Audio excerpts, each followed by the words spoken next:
Welcome to the Internet, live from the Marriott Library at the University of Utah. This is the Red Line Podcast. I'm your host, quote, an exponentially multiplying irrational number of raccoons in a trench coat, unquote, and these are my co-hosts, Kyle Holland and Alex Fielder. Today we're talking about one of the oldest and most interesting municipal transportation companies in the country, the San Francisco Municipal Transportation Agency. We'll talk metro, trolleys, and more after the news. You mean Muni Metro? Hashtag don't like other metros. Actually, we won't talk metro today. Why aren't we talking about Muni Metro? Because Muni Metro doesn't exist until the 80s, and this is part one of two. Or three. Which gets or three, which gets us about to like 1960. Okay, so we get to talk about the pre-Market Street subway streetcar line. Yes. Okay, I'll take that. Okay. Now for the do. News. Andy Byford is back in the United States. Mr. Byford has been hired as an executive vice president of high-speed rail development, spurring rumors throughout the transportation industry that Amtrak could be making big moves in the near future. Welcome back to the U.S. So he previously has worked at the Toronto Transit Commission, the New York City Subway, New South Wales Transit, which is, I think, Sydney. So, a lot of big names there. Oh, and also TfL.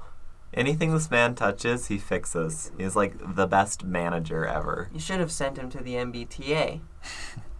I mean, yeah, what a but coincidence. What a coincidence. Our second news item. Massachusetts Governor Maura Healey has appointed Philip Eng, former president of the Long Island Railroad and chief operating officer of the MTA, to head the MBTA. This move comes after Steve Poltak was given the boot earlier this year as the agency collapsed under his watch. Hopefully, this marks a turning point for America's most troubled major transit agency. Hopefully. He can't make it any Inshallah. worse, can he? Well, there's currently about 76 minutes of delays on average on the red line because of slow zones, so it would be difficult to make it worse. 76? 76. The trains are 76 minutes behind. So normally, the red line would take X minutes of time. If it was in perfect operating condition, It would take, 40 minutes. So because of slow zones, it now takes an extra 76 minutes. What the fuck? Like, on average? No, just on any given trip. Oh, every trip? Every trip. So, So it's useless. Is it reliably not on time, or is it... Did they just write They a new just schedule? don't have a schedule. They just put as many trains as they can into the system and run them as quickly as possible, What? which is normally about Okay. 10 miles an hour these days. So, How is it? Didn't they just, fix a bunch of the tracks? That was the orange line. Is that one better And now? No. It's actually worse than it was before the shutdown now in terms of being slow. Why is everything broken? So anything he does should be a net improvement? Hopefully. Oh, and also the blue line, which was previously the only MBTA line without any speed restrictions or anything broken, now has about 20 minutes of slow zone delay on average. So it's just... On a 30-minute run. How is it this bad? Have they just, left their tracks to rot for 40 years? Yeah, basically. So, do you think that they might be able to improve it with the new federal funding that's come in? Hopefully, otherwise, I don't know what's going to happen to Boston because people are already just starting to take commuter rail instead of the T. Awkward. The MBTA is not well known for being able to do things with money either. So even if they had money, they'd probably just manage to mismanage it into a hole. It's yes, let's spend it on 2 inches of track on the Green Line extension, which also has slow zones despite being brand fucking new. How? Good question. Wow. Well, makes me glad I don't live in Boston. Yeah, that's For about the many only thing that reasons. makes me glad I don't live in Boston, to be honest with you. Boston's a nice city. I've never been, but I won't be going until they fix their track. Yeah, that's true, me neither. Because their buses also suck. Especially since they tore down the trolleys. After refurbishing them. Yeah, but it would have been too expensive to spend $5 million refurbishing the overhead wires. So instead, we'll get battery buses, which will only cost $5. And degrade the roads a lot quicker. Sure, something like that. We at the MBTA can do math with money. No. They can't actually. Do they have like 5 employees that just like run around or something? Burning money? Yeah. Just like, take a wad of cash out of the MBTA's money drawer or whatever, take a lighter to it, let it burn for a little bit, light a cigarette on it. Well, what they did the first time with the Green Line is they just had like single-digit number of people and gave them like a couple $1 billion and were like, I don't know, have fun. Huh. It didn't work. I'm They shocked. burned hundreds of millions of dollars in that attempt and had to start over. Yeah. Hmm. So anyway, yeah, good luck, Phil. Good luck. Yeah. Maybe consider, like, I don't know, biking to work until the red line is fixed, I guess. At least he has good experience. Yeah, he has worked for the Lure and the Meta. So, yeah. Yeah. We wish you luck from the podcast. You need it. You will need it. Yeah. This has been the news. Do do do do do. Down. No Disney. No Please. Disney. No Yeah, Disney. that gets us copy struck faster Yeah, than you anything. can't have fun. Because on YouTube. Fun is banned copyright on law be YouTube. like. That's why we're now going to be on Rumble.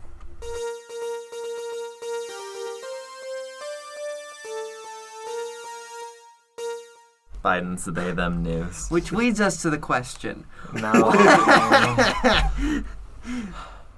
What is San Francisco? You wrote an intro for No, okay, fine. I'll do the Cut. actual intro. Cut. No, this is a funny thing. You keep it in.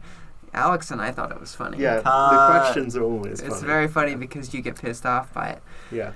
So, somebody once said, quote, there are 3 cities in America. It was just meant to be America, not North America. Why'd I put that? Yeah, that's kind of throwing completely undeserved shade. Yeah, on sorry, Canada. Toronto. Yeah. Somebody once said there are... Oh, and Montreal. Somebody once said there are 3 cities in America. New York, San Francisco, and New Orleans. Everything else is just Cleveland. Or a New York suburb. I mean, relatively speaking. Yeah. Yeah. Yeah, I screw guess. LA. Yeah. LA. Have you been to LA? Like I said, screw LA. Oh, okay, fair enough. What about Chicago? Ooh. Chicago, America's second city. Big Cleveland. Big Cleveland. Okay, that's fair. No, think about it. Cleveland is like small Chicago. It has a weird metro line that, it's weird, right? Mm-hmm. So does Chicago. Has tall buildings downtown, but everything else is, kind of old and a little bit, run down, I guess. This is not true, of course, of Chicago. I'm just trying to make a false equivalency here. Mm-hmm. Well, you can only have fun times in Cleveland today, in Cleveland. What about That's tomorrow? Tomorrow, we'll see tomorrow. Then you got to go to San Francisco, I guess. Gotcha.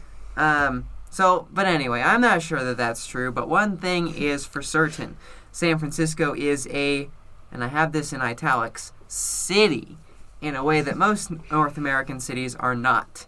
It's dense, it's vibrant, it's walkable, and that is especially true for a city on the West Coast. No offense to us here in the West, but we kind of, grew up in the car era. Yeah. Unlike San Francisco. Which grew up before the car era. Grew up, then burnt down, and then grew up again, and all then before the car almost era. burnt down. Well, and shook apart, too. Yeah, as well.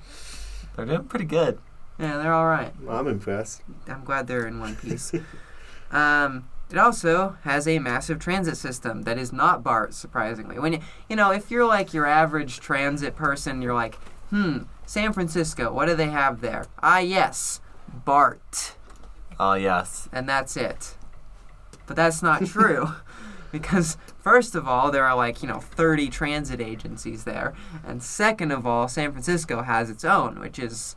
And third of all, BART mostly serves not San Francisco. Yeah, BART doesn't really serve San Francisco very much, fun fact. It has 7 stations within the city and county and 4 of them are on Market And Street. 4 of them are on Market Street in the financial district / downtown. Oh, good place for them. Yes. That is why they were built there. Yes. Geary Boulevard subway when. But anyway, yeah, Muni is big. And for all its issues, it's very cool and has interesting things to offer to those of us who live in other places that are not San Francisco. And good numbers. And very good numbers. Like, Quarter 3, 2022, which is the benchmark everyone's using for ridership right now. Guess how many riders the SFMTA was carrying? 100,000. Double it. You are both incorrect.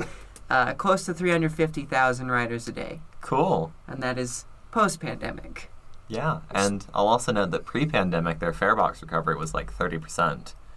Isn't it higher than that? It's probably higher than that. I thought we said, let's look again.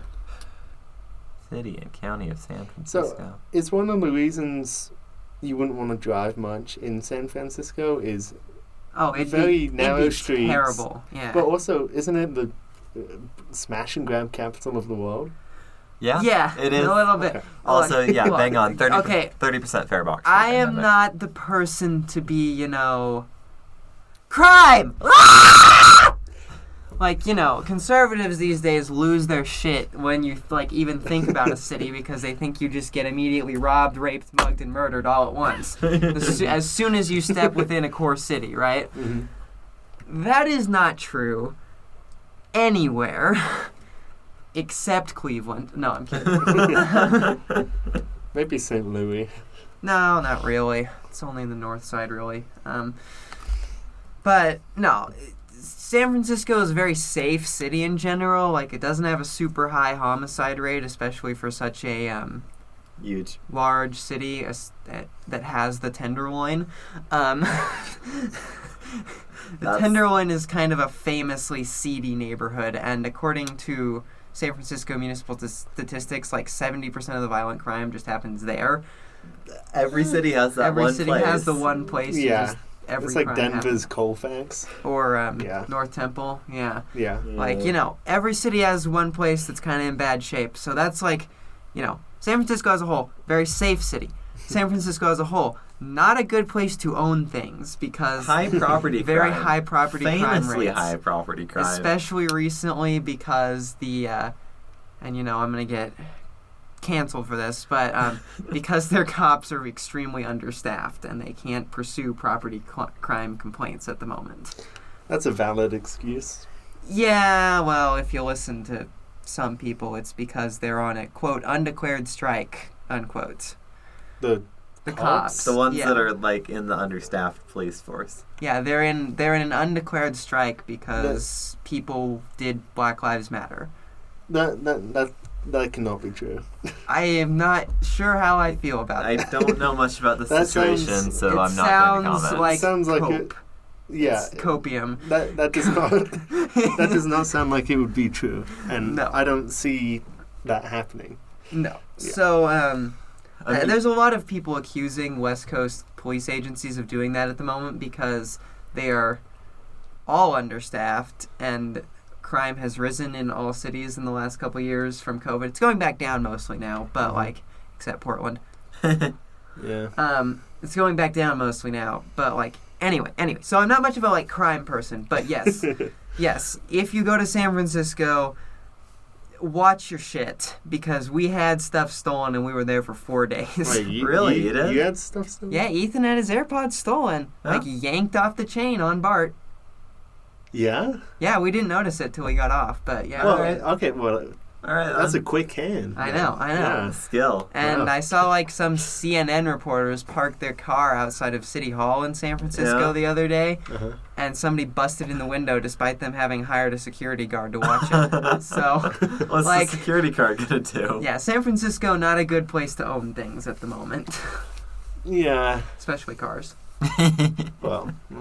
I mean, look, I'm not going to say that crime is good just because it gets rid of things I don't like. Yeah. But we were going to have fun continuing to laugh about specifically the car smash and grabs.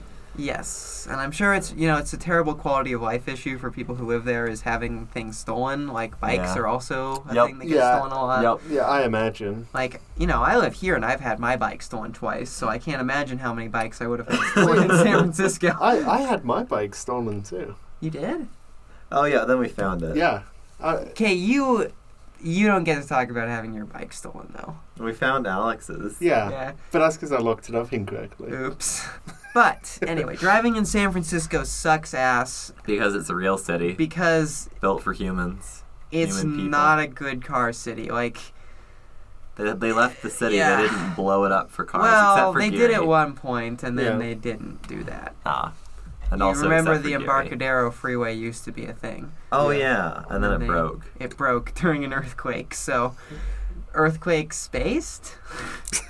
Earthquakes seem to be relatively hostile to car infrastructure in San Francisco. We had the Embarcadero, and then the Bay Bridge. The one part of it broke in an earthquake, and they had to rebuild it for like a few $1 billion.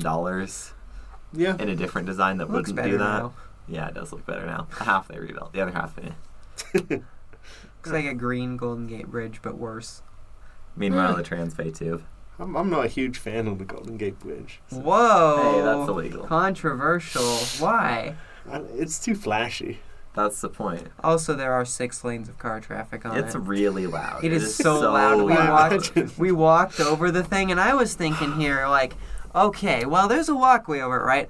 The sidewalk is not going to be immediately adjacent to 6 lanes of freeway traffic, right? Mm-hmm. Right? Wrong. It turns out that the sidewalk is directly adjacent to 6 lanes of freeway traffic. See, I think I'm just jealous because we don't have any big thing we can point at and say, we as Americans did this. So In Utah? Or kind of... I mean, we dug up a whole mountain. We did get a car. We did do that, yeah. A man-made wonder. And we did say nice things about that. We did do that. Oh, you guys had that one? Mhm. Yeah, we did Oh. have that one. There's also that really tall smokestack, I guess you can look at. Yeah, if but you want. I'm talking about like within the past 20 years. Oh. There's no like big monument to America's greatness, like infrastructure-wise. The Big Dig. No. I know. I'm trying to think of something because he might be right that we haven't built anything interesting in a while. Well, It's not like we don't have our We haven't built, Hoover like- Dam. Yeah, we haven't built like a big ass. we don't dam have, in a like, while. and it's gonna be like another 70 years till they finish the high-speed rail in California, so we can't point to that yet. There's no like impressive, grandiose. That's all come together and celebrate over this. I mean, the World Trade Center is pretty tall. And Oh cool. yeah, the new one. Oh, the one world. Yeah, the Trade one Center? that's It's a nice exactly building. 1,776 feet tall. I Because love of course that it is. detail. God bless Yeah. America. That is a very tall And building. the station under it is beautiful. Yes. Oh, did they But put a subway I mean, station under like, it? Not locally or like. You mean like I guess we don't have nationally anything. famous infrastructure? Yeah. Yeah, I guess you're right. All of our nationally famous infrastructure is from the New Deal. So what he's saying All is the- we need a new Deal. Yeah. We needed a Green New Deal.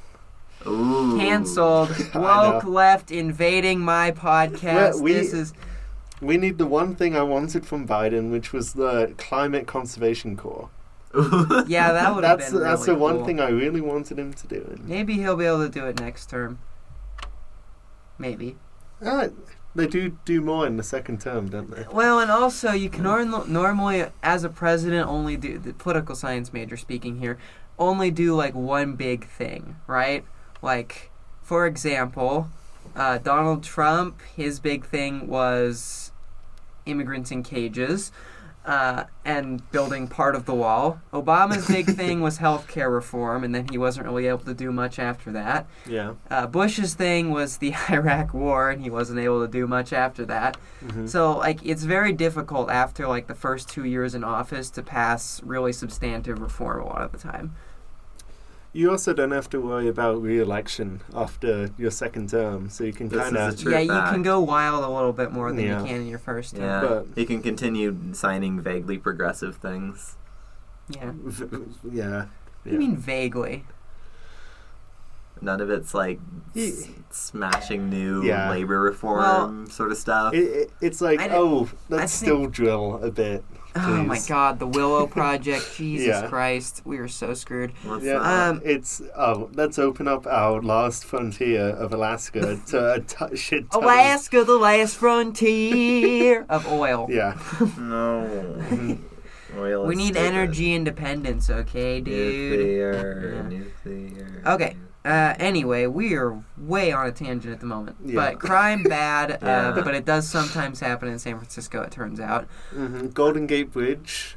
Good, maybe, if it had BART on it instead of cars. That would It's be a cool very good, bridge. actually. It's objectively Yeah, it's a cool bridge. It's just so loud. And I'm just jealous. Yeah, and the buses over it are hella expensive, too. Like, $10. Because they can be. $10.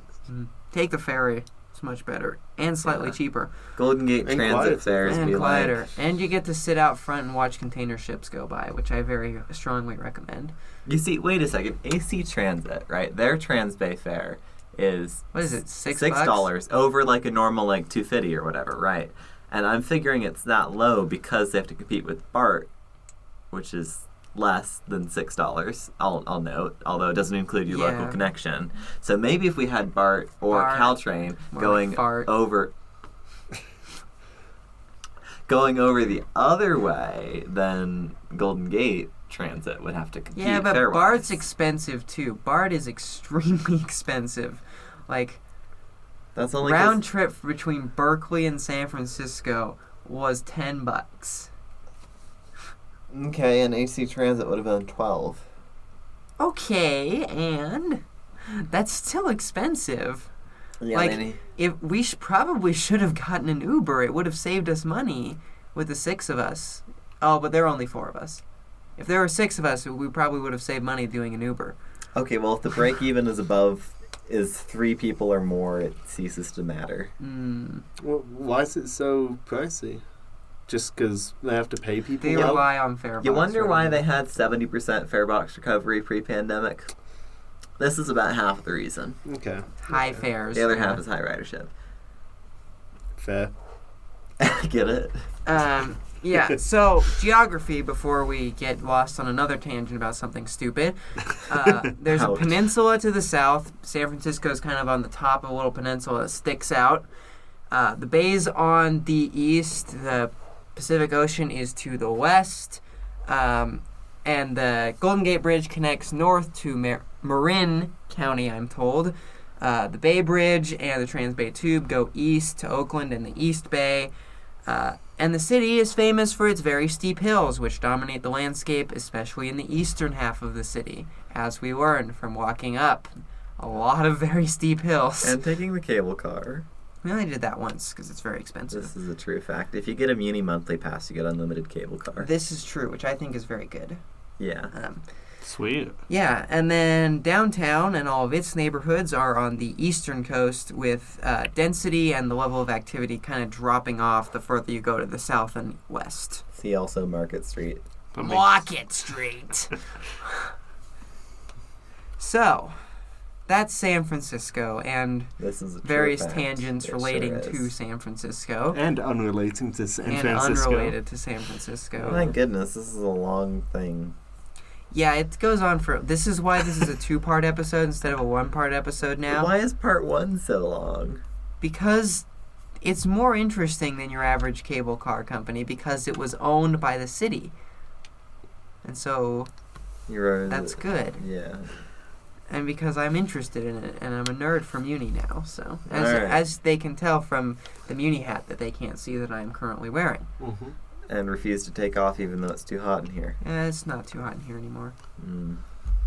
So, San Francisco is younger than many other great American cities, truly beginning its rise in the late 1840s and early 1850s. Despite this, the city was on the ball when it came to horse-car transportation, with the city's first line opening in 1860 on Market Street. Wow, that's a long time ago. Yeah, it's... Are we talking like horse car with steel rails or Yeah, horse? All right. Yeah, I don't think they really had an omnibus era in San Francisco super much. That's some very early steel Yes. industrialization. Go Burr. You have to remember San Francisco was a boom town because in like Gold. 1849 it didn't exist, and then suddenly there's like 100,000 people there. So, you know. And they got there on the railroads and hence more No, rails. there wasn't a transcontinental railroad yet. They had to Oh. take a boat still. Okay. Or trek across country. Yeah. Walk. Yeah, Yeah. literally. Walk from St. Louis to San Francisco. For gold. Yes. Service was upgraded several years later to use steam dummies, which remained the dominant form of propulsion until 1873, when the Market Street Railway, the name of the company in question, was bought out by investors and its lines were changed to cable haulage. The newly rebranded Market Street Cable Railway would operate 5 lines, all of which converged at the ferry terminal. And during peak times, it's estimated that a cable car left the main terminus at the ferry building every 15 seconds. Whew. Whoa. Yeah. Drive-by-sight be like. Indeed. Whoa. Drive-by-sight cable cars. Yeah. We read a probably apocryphal story at the Cable Car Museum about the invention of cable haulage, which was that somebody saw a horse car being pulled up a steep slope, and then the horses slipped, and then the car went down the slope, and the horses were tumbled to death. I don't think that was apocryphal. Maybe, maybe not. We may never know. I mean, we are going to have a patron-exclusive cable car episode this month, so... So anyway, And then, cable haulage. Because Yeah. keep the horses safe. and because Hill... Yeah, he'll be like Hillsborough. Huh. I wonder what Hillsborough was named after. I could not I tell haven't you. a clue. Yeah. Unfortunately for cable car fans, electric traction was quickly proving itself to be superior to cable haulage everywhere but on the city's steepest hills, where 3 cable car routes still run to this day. The Market Street Cable Car Railway was bought out by Southern Pacific in 1893, and they began to rapidly converting less steep lines to electric traction. Because the technology had quite recently been made good enough to be used Yeah. on things. This is around the same time that in many another episode of the Red Line podcast, many another city is also Like, converting to hey, electric we're traction. going to build electric streetcar now. Yeah, so everybody else is also doing this. 'Cause I this is imagine where the tech was. That's less maintenance too. Yes. It was a lot less Cable railways mechanically are complicated. quite complex mechanically, so I imagine that you're right, and it's much easier to run an electric railway. And easier to build, and it can go faster. Win-win. Yes. Win-win. Yeah, that's another kind of limitation of cable haulage. It can only go so fast because Can you only can't go- you can't spin the wire at like 90 miles an hour or whatever. I mean, you can, but the problem is you don't want to be going 90 Hook miles up an to hour it. all the time. Well, you can on the sheave you can Yeah, you decrease can the kinda, amount like, of pressure to have some slip, so you're only pull. But Anyway, you don't want to be we'll talk slipping about like this in the 97 cable car times. Okay, I'm episode. excited for Yeah, Yeah, it'll that. be fun. So then, in 1902, the Market Street Railway was sold again, this time to a group of investors who consolidated it with other streetcar operators to form the United Railroads of San Francisco. Average investor doing a merger be like. Indeed. They still do that these days. yeah. Mergers. It's true. Conversions to electric traction continue to pace, although many residents were beginning to see the overhead wires as a blight. San Francisco's long, proud heritage of NIMBYism began at this time. I'm sorry they look bad, but how else are you gonna get clean? Well, and they efficient like the cable transportation? cars. Oh, as Oh opposed to Back the in cables. my day, the cable cars were a thing, and now these darn kids with their electric traction basically is what was happening. Yeah, Yeah. makes sense. Fortunately for the United Railroad, and unfortunately for just about everyone else, That's a way to phrase that. the Great San Francisco earthquake and subsequent fires of 1906 struck just as opposition was heating up, allowing them to accelerate the conversion of their lines to electric power while destroying most of the city. Oh my god. So, fun fact, NIMBYs would have killed San Francisco streetcars if not for the giant earthquake. Huh? Here at the Red Line Podcast, we view everything through streetcar colored glasses. I am pro-earthquake now, what the heck? You're so gonna get canceled and deserve it. Cancel me. Bring it on, suckers. So, Next. other railways were still operating, and further consolidations turned the United Railroads of San Francisco, which was then renamed the Market Street Railway again in 1914, into a juggernaut. But the seeds of its demise were soon sown, as the city of San Francisco bought the Geary Street, Park, and Ocean Railway in 1912, forming the initial segments of the San Francisco Municipal Railway, more commonly known as Muni. Wow. Yeah. So Muni started in the 1910s. Yes. That is old. Yes. And why did the city buy them out? So we'll actually get into that in a sec. Very good question. Basically, in 1900, the city of San Francisco passed a new charter. They'd had a charter, Cool. For a while, but they were like, this one sucks. Let's make a new one. I assume the first one was like Gold Rush Charter. Yeah, basically, when people were still getting shot in the street every day is when that charter was made. So they updated it, right? And since it was kind of the progressive era and, Wow. everyone was being like, labor rights, government, actually do stuff. Woke. Yeah, woke. One of the provisos of the charter was that eventually all municipal services should be brought under private ownership. So, prior to this, in most American cities, basically everything, water, power, gas, etc., was privately owned, privately operated, including streetcars. But San Francisco was like, that's stupid. We're going to buy all this stuff out. And so over the first couple decades of the 20th century, they started buying everything out, including their first streetcar line in 1912. Wow. Cool. Yeah. Very San Francisco, a long tradition of NIMBYism and progressivism. And fires and earthquakes. And fires and earthquakes. So, to my knowledge, Muni is the first municipally owned public transportation system in the United States, coming into existence more than 40 years before the first large wave of such municipalizations began. Well, because most other municipal agencies showed up after all the private systems completely broke Completely down collapsed, yeah. in the face of massive subsidy for highways and air travel. Oh, cool. They got Right. a head start. Good for them. Yeah, it is very much a head start. Actually, legitimately very good for them. Yeah. Because this has had, and I might be reading the history wrong, but this has had given them the advantage of having continuously operating transit from then until now, with no awkward 30 years in the middle where everything broke down and got torn up and got rebuilt. And That's about right. Although a lot of things did still get torn out, as Yeah. we'll discuss. though big contributor to the massive network of overhead electrification we have today. This is true. So the People's Road, as the mayor at the time called it, began operations in 1912 as a result of the city's 1900 charter. Oh, wait, we already talked about this. Mayor Rolfe, who had been the first man ever to board a municipal streetcar in front of a cheering crowd of no less than 50,000 San Franciscans, quickly proposed a $3.5 million bond measure to expand Muni to serve the Panama Pacific International Exposition via the Stockton Street Tunnel. A tunnel? Yes. I didn't know about this one. They were also going to expand to the Mission District with the H. Potero and J. Church lines. They also had an ambitious plan to serve the western reaches of the city with the Twin Peaks Tunnel, which would carry the K and L lines into Ingleside and Parkside. So, immediately we're like, oh, we built this new railroad along Market Street. Now we're going to go out to the suburbs.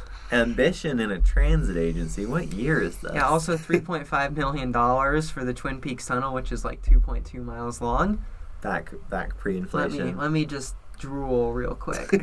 Yeah, back. What I wouldn't give to be in that crowd of 50,000 I know, cheering it'd be cool, one right? guy stepping on a streetcar. Yeah, he was also the first person to put a nickel in the fare box. So, Wow. yeah. Imagine cool. being him. I know, I want someday to be the first person to pay fare on something. I think that would be very cool. Life goals. Yeah. Yeah. I don't know, let's say the stupid Point of the Mountain extension someday actually opens. Mhm. I'm going to go to Lehigh on opening day. Beep! Haha! Yes! Although I'd probably just buy a ticket because... They might turn the ticket machine off and make it free. Although they never turn off the card readers when it's free. At least for the unlimited pass peeps. Yeah. Yeah, so maybe I should do that. Yeah. And then before 10 years had passed, Muni was operating 10 streetcar lines, directly competing with... Yeah, right? With the Market Street Railway throughout the city. Muni also began to experiment with buses in the 1920s as the overhead wires that made electric streetcars possible were increasingly unpopular with residents. Again. Yeah, I hate looking at things that literally make our city go round. Yeah, I hate seeing infrastructure. Yeah. Horrible. I don't want to see infrastructure. I don't want to see highways. Bury them. Yeah, They I need don't to like... be in other people's places. Yeah, no more highways in my backyard. And I can say this as somebody with a highway in my backyard. Yeah.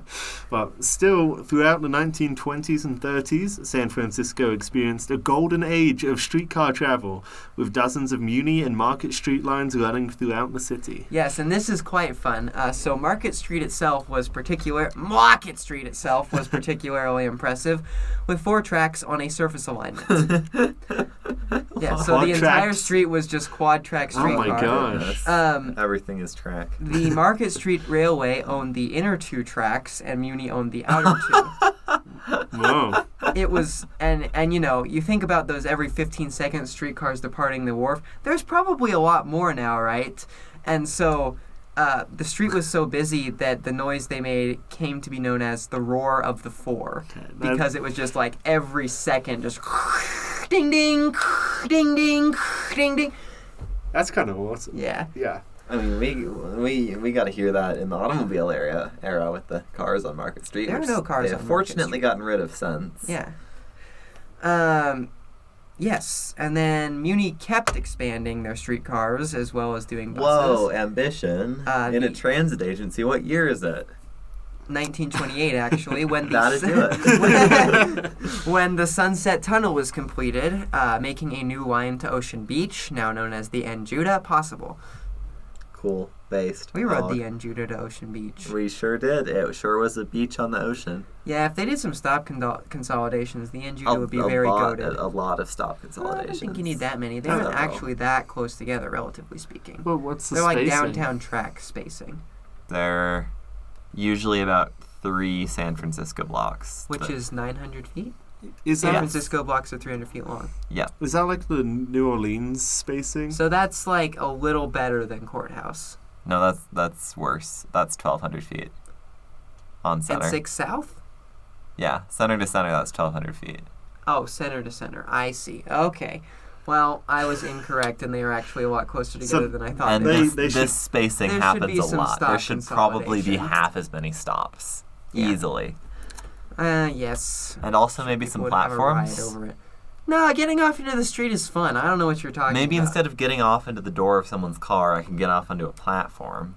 Accessibility? They maybe? do have There are limited every accessible like options. few stations are accessible. So the every few stations they should keep. Are the ones they should Probably. keep probably and get rid of the honestly rest. probably. Because the rest are request stops as well. Oh. Yeah, So they it's- get requested every time then? Yes. Yeah, okay. Yep. We did not skip a single stop Yeah. either time. Any of the times I rode the N Judah. This is the problem with using a bus operation style with streetcar levels of Well, that's ridership. because it was a streetcar and it was not like a.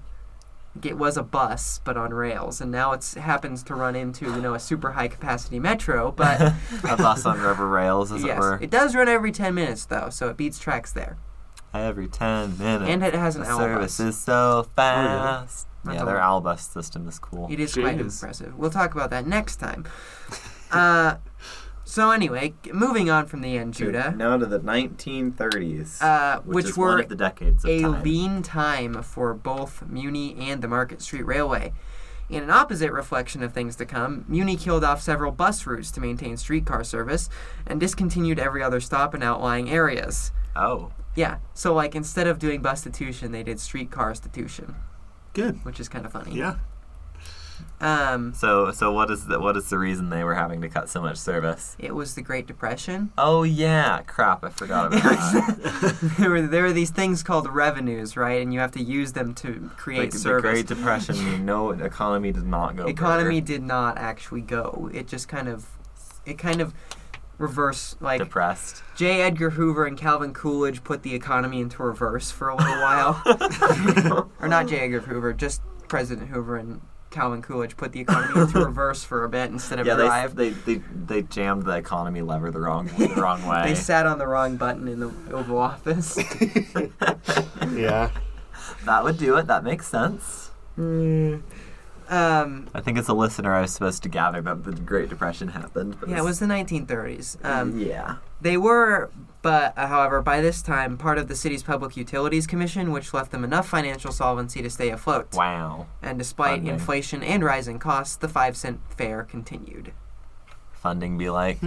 Yeah, so Public Utilities Commission was like basically in control of everything in San Francisco. Like anything that is a public service, they did. Integration. So there, for a while, the city was using like funding, like profits from water and electricity sales to run Muni. I don't hate that. Not a I don't terrible hate idea. that. Yeah, it's kind of fun, right? Yeah. Very like early 1900s sort of corrupt liberalism right there, which I think we should return to. Sort of corrupt liberalism, my favorite flavor. Yeah. But by 1941, the Market Street Railway was in very dire financial straits. Over the preceding decade, this is in 1935, they'd been forced to fight the city to allow single-person operation on their streetcars, which was not allowed basically anywhere else. You had to, you have to have a conductor and a motorman to make sure the thing doesn't crash into something, I guess. Yep.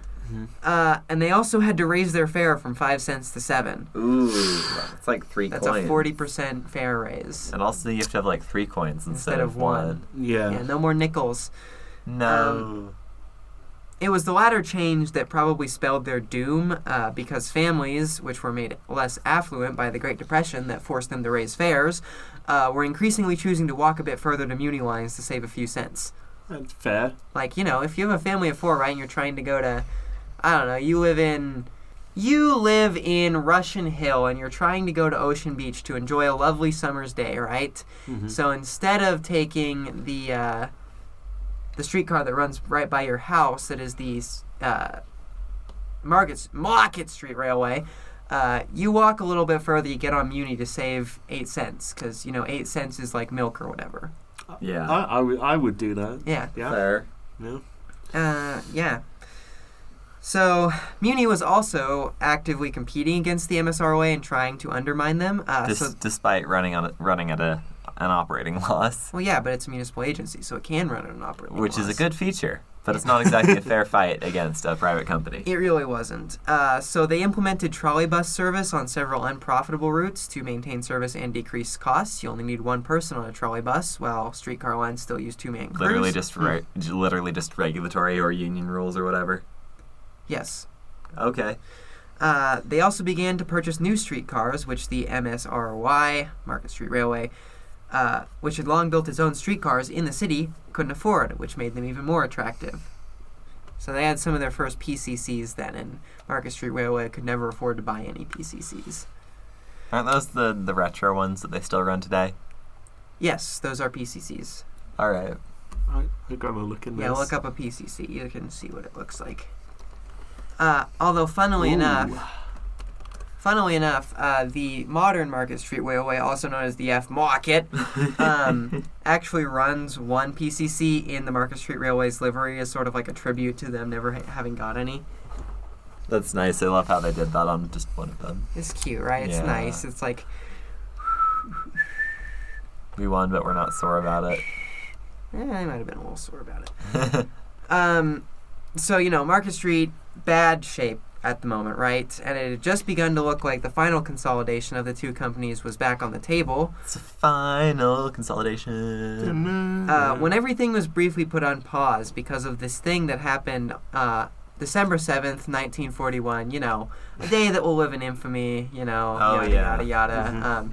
Japanese kind of attacked Pearl Harbor and blew up some things, and then we had a war about that. Oh yeah, we did. Yeah. And because we were at war now, driving alone was driving with Hitler, right? That was like an actual slogan. If you drive to work alone, you drive with Hitler. I've They had seen a poster for posters. that. Yeah, Okay, wait. Another thing I have to yeah, you look gotta up. look this up. It's fun, and then somebody's done it with Putin as well. So I've also since seen they're a that big one. oil exporter, right? There's a little guy driving his car, and then Oh there's my Hitler gosh. in there. Yeah, Oh, and it's when you ride alone, you ride with save oil, save rubber. Yeah, for the war.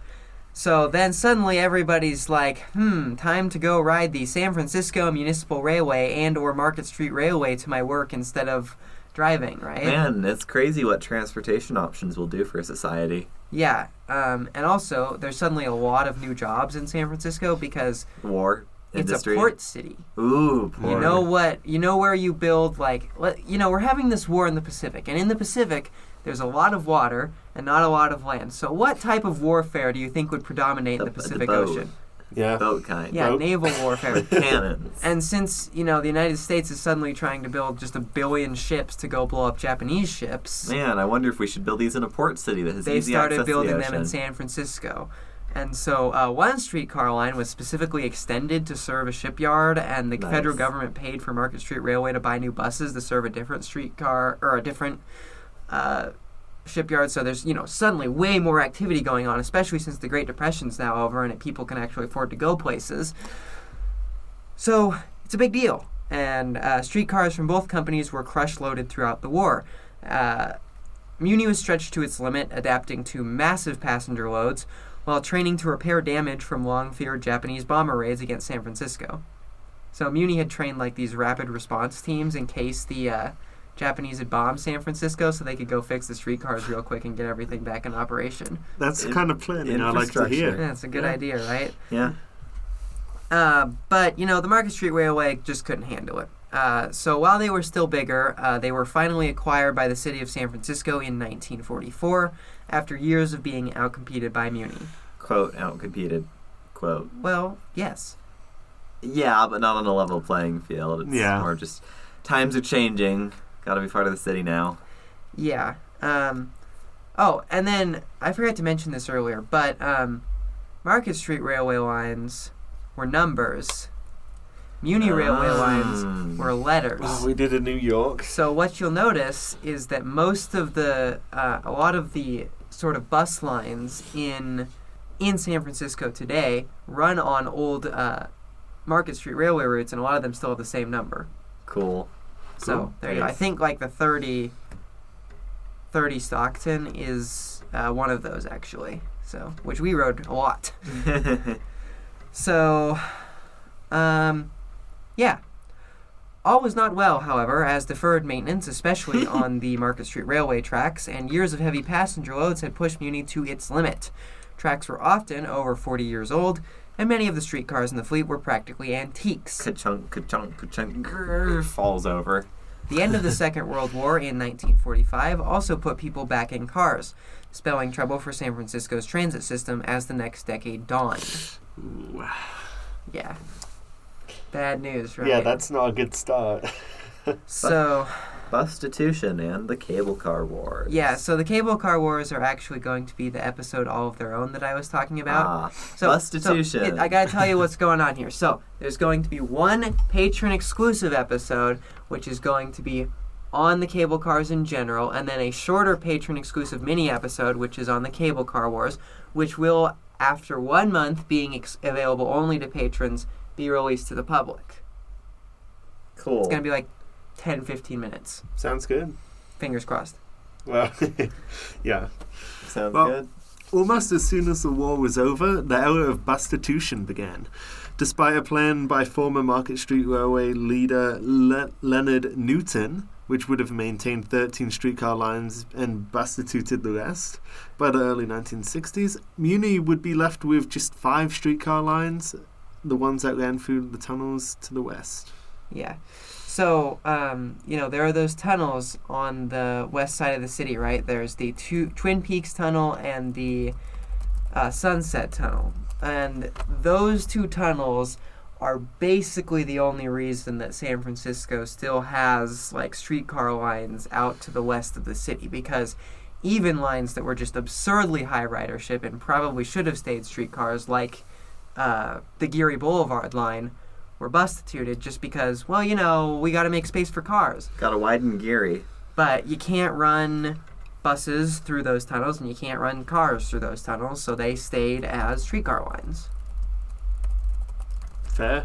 Yeah. Yeah. Yeah, wasn't there also like one particular effort that could probably be credited with saving the streetcars in addition to You the might be tunnels? thinking of the cable cars. I was thinking of the cable cars, yes. Because there was a whole thing called the Cable Car Wars in the 1940s where they fought to save the cable cars. See other episode. Yes, see other episode. Okay, so we got the tunnel streetcars that are, by virtue of being technologically superior, capable of going through the tunnels. And that is the N, J, K, L, and M. The N, Judah, the K, Balboa, the M, I can't remember, the J, Church, and the... And Judah.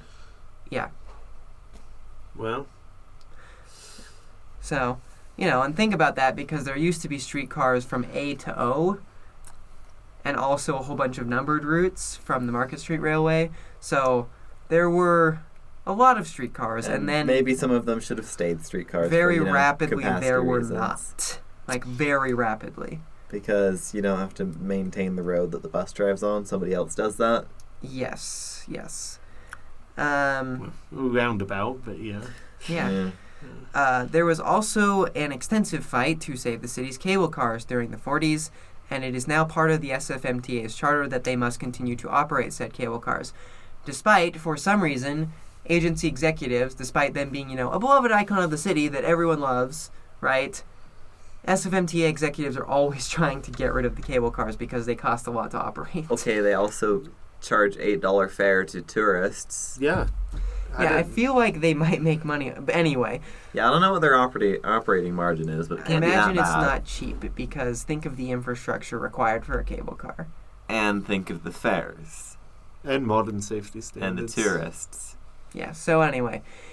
It's Muni's executives always hate them and try and get rid of them as much as they can. I could see hating them, but I don't understand. Well, maybe these trying to Muni get rid of them. maybe these Muni executives should go get their Clipper card, go pay their $8 to the nice person on the cable car. If you load a Muni pass onto your Clipper card, then it's free. Oh yeah, because you can get unlimited for the month. Uh-huh. Well, go pay your whatever and go enjoy a cable car ride. It's nice, and it's way nicer than walking up the darn hill. I'll tell you that. Yeah, you wonder why these things were invented? Yeah, like those hills are steep. The Clipper card's one of the few ones you can have on like your phone, right? Uh-huh. Yeah, you can have it on your phone. Yep. Okay. So it's nice. I didn't use that because I have a real one, but Yeah, because you're cool. because I am cool. So despite ongoing bustitution throughout the 50s and 60s, Muni was in good shape in 1962 when it celebrated its 50th anniversary. They were operating a large, robust network and had maintained their 15-cent fare for over a decade. Throwing away streetcars and switching to bus lines, I would imagine, was a contributing factor to the financial stability. Yeah.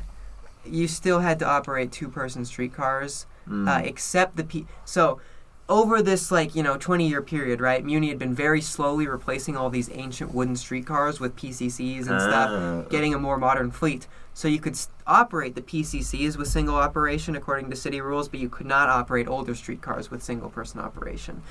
So That's fair. That's a rule. Yeah. I guess, I don't know why, but that's a thing. And then, as part of that celebration, the original number 1 car, where Mayor Rolfe had paid the first Muni fare, was restored for limited service. Do they still have that? I believe so. Made out of wood or whatever. I think it's in a museum somewhere. We might have actually seen it. It might be the one that's in the cable car museum. Maybe. I don't know. That'd be cool. I didn't read the plaques that closely. I don't. Yeah, I'm probably wrong, but no, that was a cable car. I don't know where it is. Okay. I'm sure it's around somewhere. You don't throw stuff like that out normally. I hope not. People will pay to look at that. That's some real quite a good piece of history. history, Yeah. yeah. They should have a little fare box you could put 5 cents in next to it. That would be fun. Like donation, donate yeah. to the SFMTA. 5 cents. Yeah, and then just 2 weeks. Okay, so this is like the concluding sentence of the whole episode. So listen in. Okay.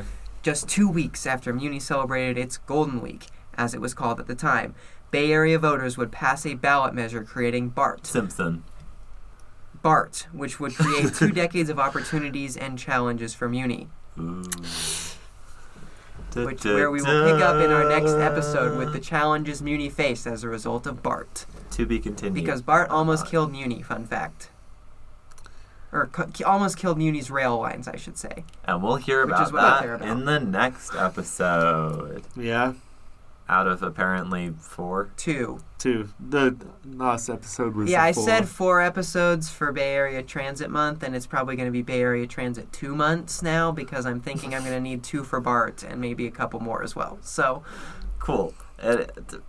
Part 2 of Muni and in the rapidly increasing Bay Area Transit length of time. Bay Area Transit time. We're going to have, this is going to be a whole new playlist you can look at on our YouTube page. Is just Bay Area Transit because we're going to have like goodness. 6-7 episodes on it. Yeah, the we Bay should do Area that. Transit Podcast. Yes. BADP. At this rate. It's like BART, but worse. So, please remember to like... Oh, wait. So, my conclusion, Muni good, question Yeah, mark? Muni good. Muni's actually like a good agency. God, I miss Muni so much being back here, man.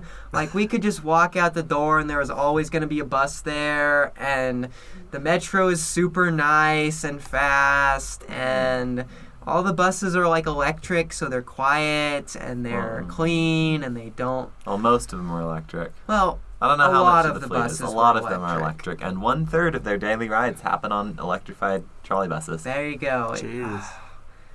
Also, just like anyone who says mixed-use walkable urbanism is bad, is stupid and wrong, having actually experienced it for real for the first time for a couple days. It's nice. There was a pizza place like right across the street. There was a little like place you could buy candy up the way.